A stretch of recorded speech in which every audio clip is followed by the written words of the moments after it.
something that we can really do is just pay attention to the things that inspire us and that speak to us, and the things that we did when we were little, and just see sort of where, like, what keeps coming up.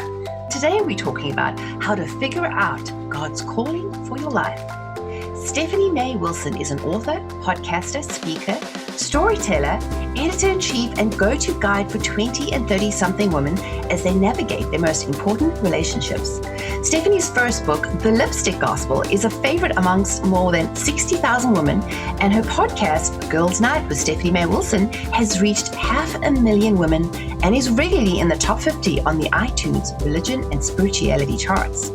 For almost a decade, Stephanie has mentored thousands of women as they cultivate healthy, thriving relationships with God, their friends, significant others, their calling, their work, and themselves. So welcome, Stephanie, to the podcast. So glad to have you here.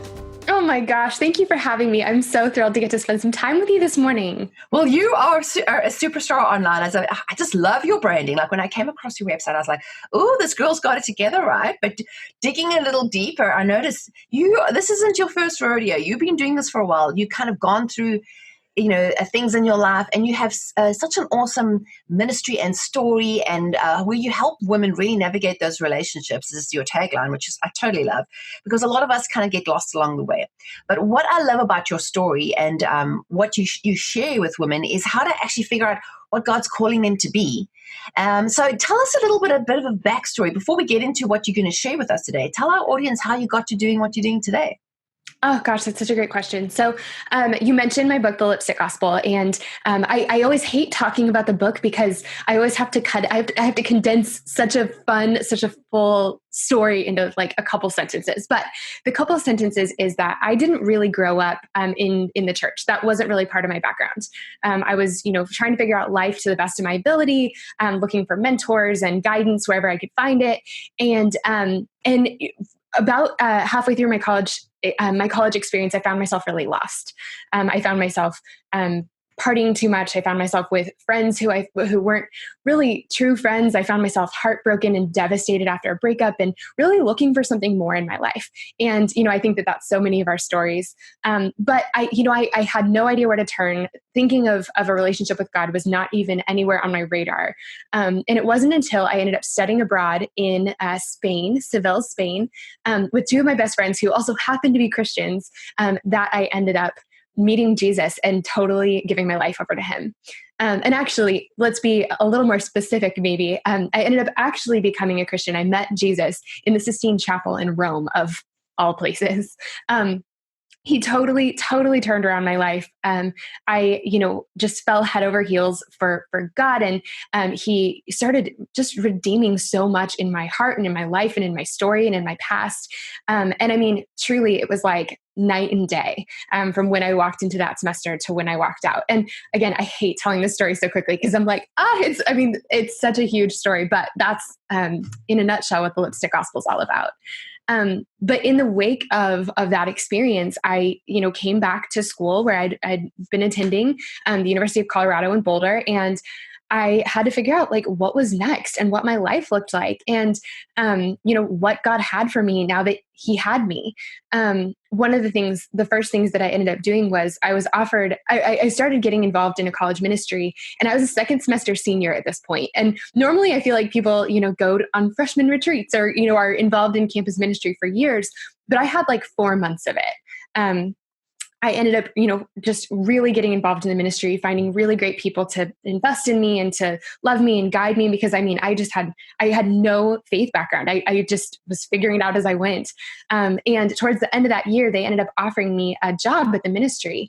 And the job that they had for me was for me to be what did they call it? Director of Greek ministry. And my job was to lead a small group for 27 of the most beautiful, messy, wonderful, just amazing sorority girls, because I had just been there, and they knew that I was in a perfect place to be able to speak into the things that they were going through, and to really be able to like invest in them, knowing really what they needed. And there's this phrase that, this quote that I've heard, and it became my like heart song at that point. And it says, "Be who you needed when you were younger." And that was absolutely my goal that whole year, that I got to invest in those women. And I got to do exactly that. I got to be a friend for them, a mentor. I got to walk them through their, I was a couple steps ahead, not very far, but I got to invest in them and mentor them in their relationship with God and in their relationship with themselves and in their romantic relationships. And God just kind of got me in this position to where I was learning something.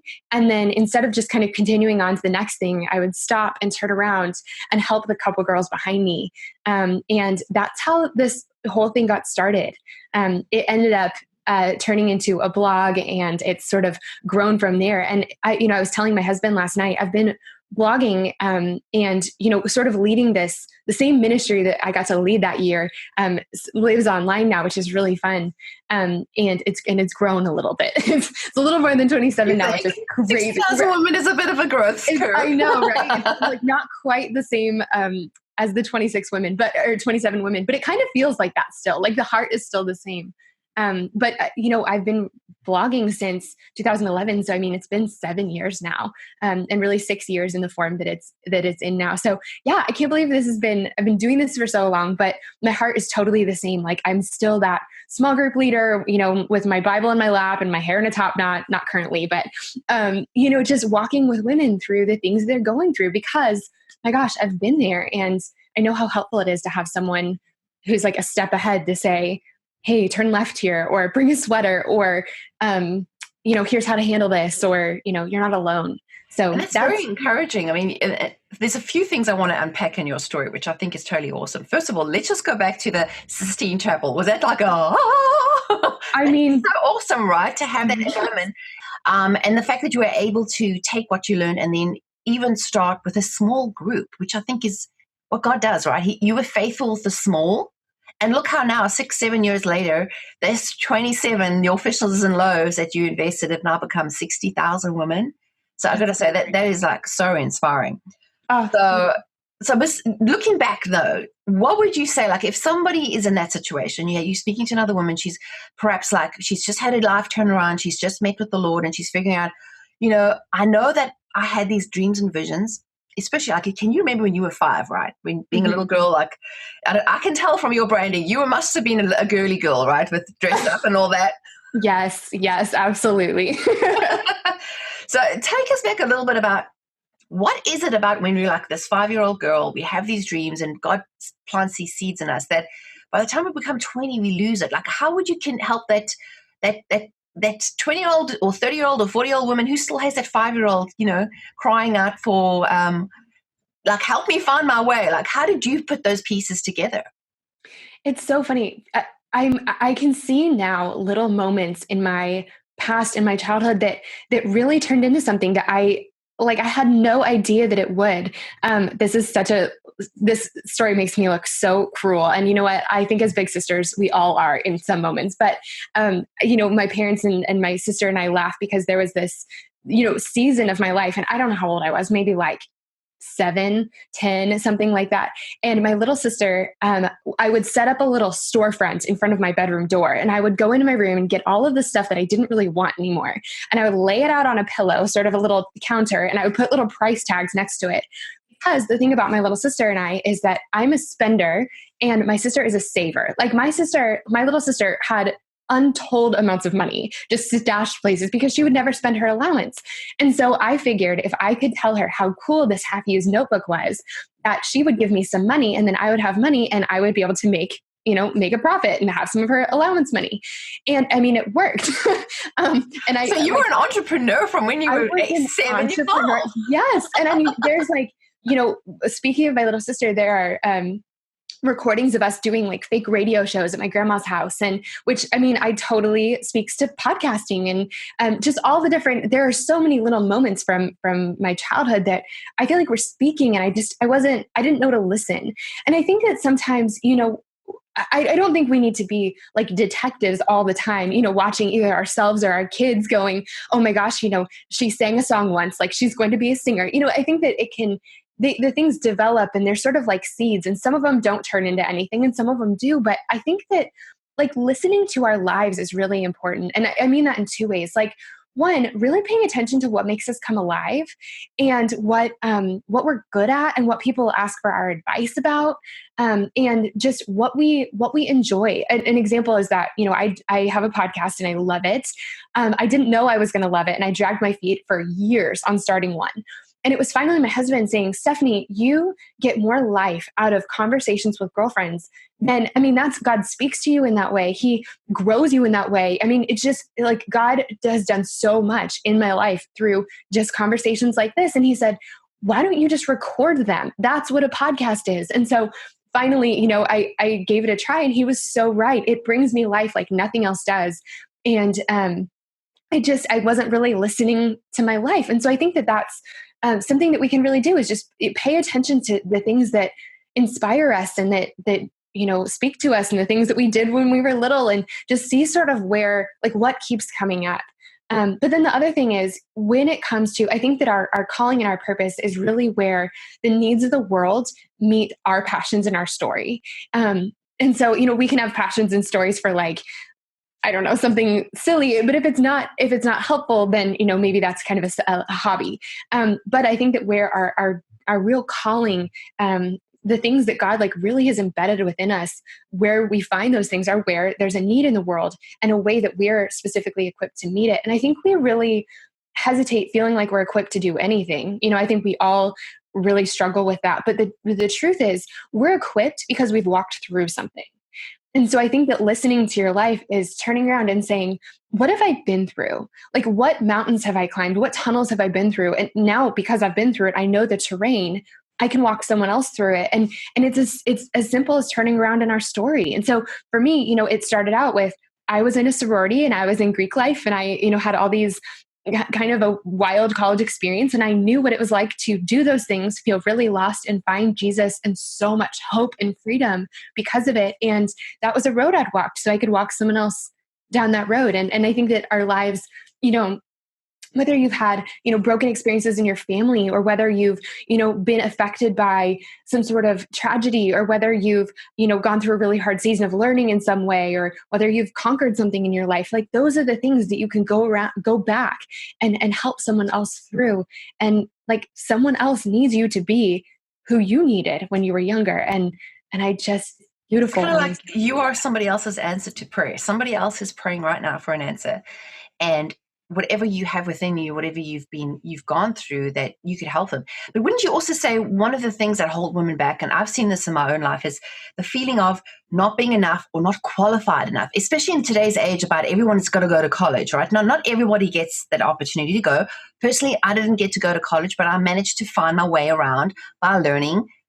Just took 10 years instead of 4, but, not saying, but this kind of like, oh, well, I can't do that because I'm not skilled, or I don't have the experience, or I don't have the degree, or I don't have the piece of paper. What would you say to the woman who's thinking that? Oh gosh, it's not true. It's just not true. I think that the lie that we believe is that we need to be able to help someone get from A to Z in their life.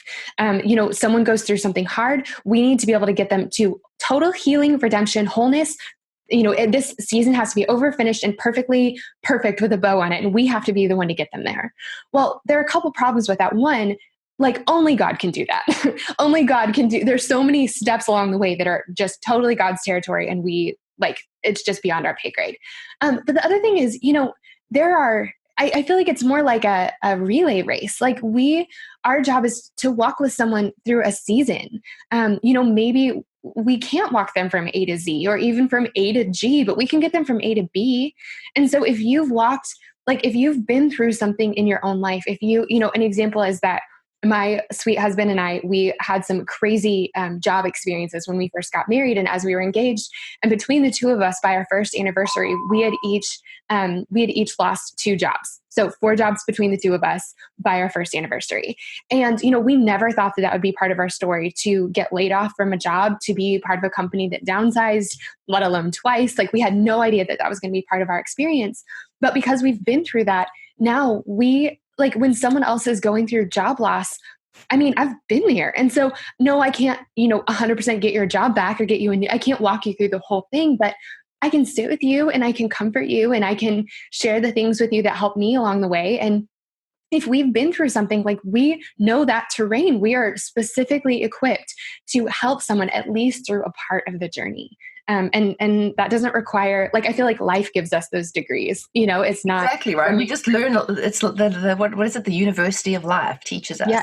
And I think oftentimes is that because it doesn't look pretty or that it doesn't come perfectly packaged, we think it's not valuable. But as you said, it's very valuable. Every little lesson, and it's kind of like, I think of it like my husband's a runner and he's preparing for one of these the Chicago Marathon, and I don't run. Okay, I hate running. I'm like, who wants to be outside with the bugs and the sweating? But I'll be his race support. So even though, he's focused on his race, I'm going to be there to cheer him on, have water, meet him along, take pictures of him, and really help him feel like he can make it. So when he gets to the end and he feels really bad, you can see my smiling face and like, oh, you did it, And I think that's what you do really well with your business and ministry, is that you pretty much are a cheerleader for other women. And I think this is why God's instilled in so many of us women that we need to be each other's cheerleaders, even though we might be hobbling along and we're in pain too. We're all running the race at a different pace.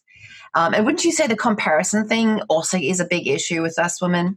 Oh, it's the worst. I feel like, we can be walking along in life and feeling like good and confident and like we're okay in the stage of life we're in and all the things. And then we run into someone who has something that we don't have, and something we may not even have realized we wanted or needed or thought we needed. And all of a sudden, I feel like we come down with the comparison version of food poisoning. It has happened to me more times than I can count. I haven't heard it that way before. Oh my gosh. And you all of a sudden are just feeling like, it's like your face is flushed and you have this like sick pit in your stomach and you just feel not good enough in every single part of your life. And I mean, it happens, but really, truly, like, and I say this especially when it comes to our calling and like helping people, the work we get to do in the world. I think, until like there's not too much goodness in the world. There's not too much hope in the world. There's not too much beauty in the world. Not everybody knows the Lord. Not everybody knows who they are. Not everybody knows that they're loved and seen and cherished. Not everybody, we all are lacking in different ways. And until there is, more than enough, until there's a surplus in all these areas, there's work to do. And there's work for me to do and work for you to do. And, I think that our lives, like comparing, comparison really is absolutely the thief of joy. And it's the thief of our impact and our purpose too, because it keeps us small. It keeps us out of the ring. It keeps us from being cheerleaders for people who really could use someone on the side of the race route, giving them, a Gatorade and a high five. Like we need that. And I think that when we let comparison steal our sense of purpose and our sense of joy, we like other people miss out as a result. Exactly. We're kind of discounting ourselves and not even putting ourselves in the race because we're kind of feeling like, well, I haven't got there yet. No, I haven't, trained. And that's what I love about this whole story is that God puts those callings. And just like you said, they usually start in childhood. And so if we had to like look at all of this and round it up into a takeaway tip, what takeaway tip would you give everybody today that could put their calling into action? I think spend a few minutes thinking about your life and thinking about the things you've been through and thinking about the things that break your heart when you see them or like just touch you in a different way. I think really like just take a few minutes to think about your story and what you've learned and when along the way for you wish that someone was there to cheer you on or just to be in it with you. Or, I think the kindest thing we can say to someone is you're not alone. So even if you don't have, tips to get them from A to B or even C, you can just say you're not alone. And I think that is like what we need to hear just really more than anything. And so I think look at your life, see what you've been through and those like, that's a really big hint for the places where God has poised you to have the biggest impact. And just know that you don't need to fix the whole thing for someone. You just need to share like the couple of things that helped you, or just simply tell the person, you're not alone and you're going to get through this. And that's very encouraging words because sometimes you just need somebody to believe in you and to say, you are not alone. You are here. I'm here to help you, which is very awesome. So would you be kind enough to pray for our audience? I know everybody loves a bit of an activation prayer after hearing everything you had to say. So go for it. Oh my gosh, I'd be happy to. Okay. Lord, I just thank you so much for the women gathered here. I thank you so much for the things that you're doing in their lives, the things you have done in their lives, and the things that you are going to do in their lives. God, I pray that you would speak to everyone who's listening. And I pray that you would help us all look back on our lives and see the things that you've done in us, see the tunnels and the paths and the roads that you've walked with us on, and help us see how we can go in and be with people and encourage people in those moments in their lives. Lord, help us listen to our lives. How have you wired us? How have you spoken to us? How have you taught us? What have we been through? And help us have the courage and the confidence to be who we needed when we were younger, to people who might be a step or two behind us. Lord, use us. We love you. And whatever you have for our lives and however you want to use us, we're in. In Jesus' name, amen. Amen. Thank you for that. We all receive that, right? This is definitely the kind of things activating you and saying, okay, we're making the decision to follow what God wants us to do. And it's so easy when you think about it, right? You just connect the dots. So I would say thank you so much for that. But I know my audience would love to know how to connect with you. So tell everybody, what's the best way for them to connect with you online? Yeah, absolutely. Okay. So I feel like like the Train Depot or something, the best place to find all the things is either on my Instagram. I'm at smaywilson on Instagram, or on my website, it's stephaniemaywilson.com. And that's M-A-Y. That's a little confusing, but May like the month. So smaywilson on Instagram or stephaniemaywilson.com. And you can find all my books there. I have like 5 of them now, which is crazy. My podcast, you can find that there. And I just would love to get to know you and to be able to be a cheerleader for you. So, yeah. Well, guys, thanks for it. Stephanie, make sure you go and check out Stephanie's resources. I in actual fact, downloaded your lipstick gospel book, and it's so adorable. You're definitely going to go get that. It's a free resource for you. And if you're listening as well, if you scroll below the video, we'll have all these links in the show notes to make sure, if you enjoyed what Stephanie had to say today, make sure to share it with your friends. I'm sure you know somebody who's listening today, or a girlfriend, or a sister, or a mom who needs to hear these encouraging words. And this is the kind of stuff that's relevant to whether you're 20 or 60, and it never changes, right? So definitely go ahead and share that. And if you had any aha moments, we would love to hear from you. I love to connect with our audience, like any things that you're going to do, any questions you have, make sure to add that in the comments. We would love to, and we answer every one of them. If you want more free resources that we only share with our newsletter community, go to mimikacooney.com and sign up today.